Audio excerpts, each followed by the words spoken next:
श्री विष्णू पुराण कथासार अध्याय 12 ध्रुवाला वरदान मिळते.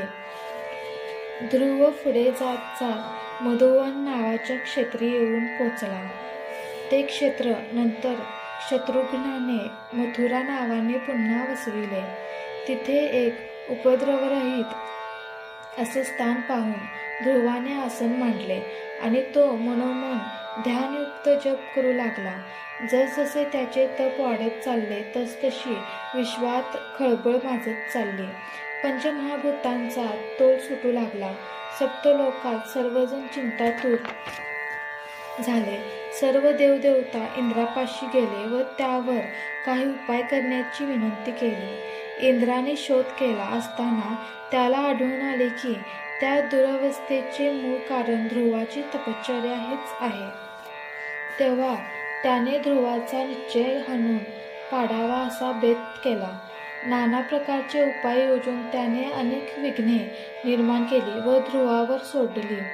त्यासाठी देवता, राक्षस वगैरे सर्वांचे सहाय्य घेतले.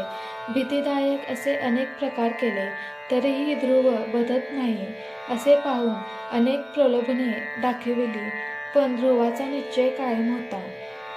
तेव्हा अंतिम उपाय म्हणून वैष्णवी मायेने त्याच्या आईचे रूप धारण केले आणि अत्यंत कळवळून त्याने मन वळविण्याचा प्रयत्न केला. तिने असेही सांगितले की जर तो तप सोडून तिच्याजवळ जाणार नसेल तर ती प्राणत्याग करील. तरीही त्या बालकाने तिच्याकडे ढुंकून देखील पाहिले नाही. तो आपल्या निश्चयावर आढळ राहिला. तेव्हा सर्व प्रकारे हरलेले ते देवगण विष्णूपाशी गेले व ध्रुवाची कामना पूर्ण करून विश्वाला निर्भय करावे अशी त्यांनी विनवणी केली. त्यावर श्री विष्णू म्हणाले, देव हो, तुम्ही अगदी निश्चिंत व्हा. ध्रुवाला कोणत्याच पदाचा मोह नाही. तरीही त्याची मनोकामना जी असेल ती मी पूर्ण करीन.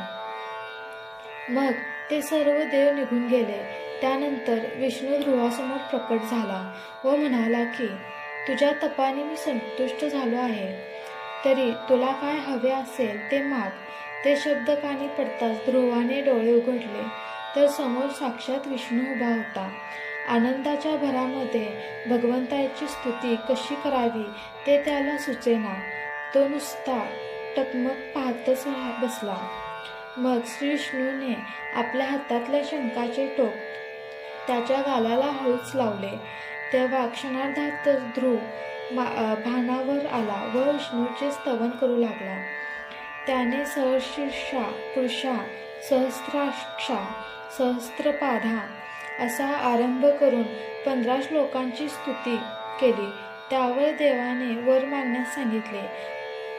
तेव्हा ध्रुवाने आपली इच्छा मागितली. विष्णू म्हणाला, बाळा, मी तुला आढळपत अवश्य देईन.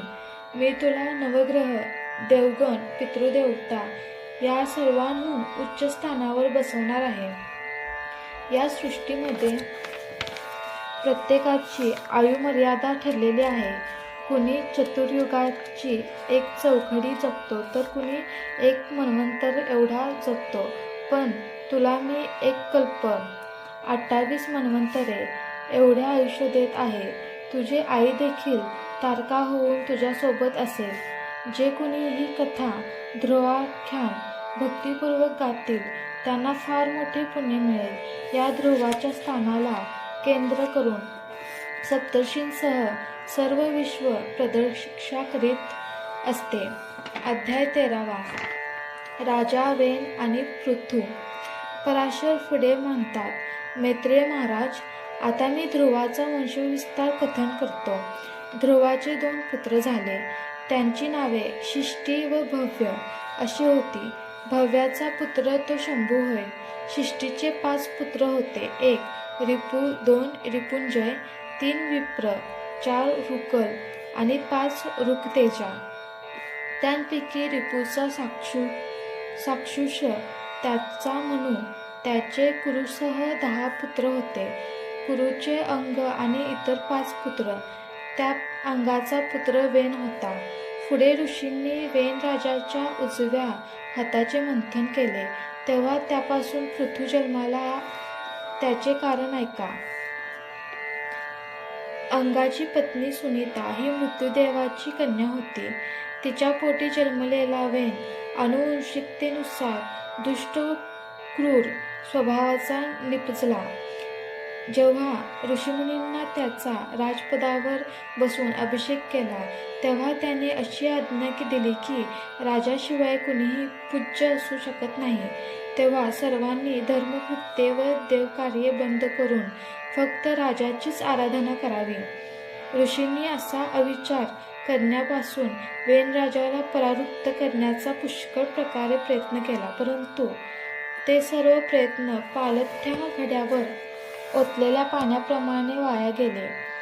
वेन कुणाचाही जुमानीनासा झाला. जेव्हा राजाने अत्याचार कळसाला पोचले, तेव्हा सर्व ऋषी व मुनी यांनी एक होऊन मंत्रविलेल्या दर्भांच्या साहाय्याने राजाला मारून टाकला. तेव्हा राज्य निर्णायक झाले असे पाहताच सर्वत्र मोठे अराजक निर्माण झाले.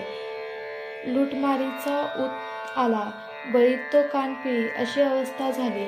मग सर्व ऋषींनी एकत्र जमून विचारविनिमय केला आणि त्या वेन राजाची मांडी घुसवली. त्यावेळी एक पुरुष त्यातून उत्पन्न झाला.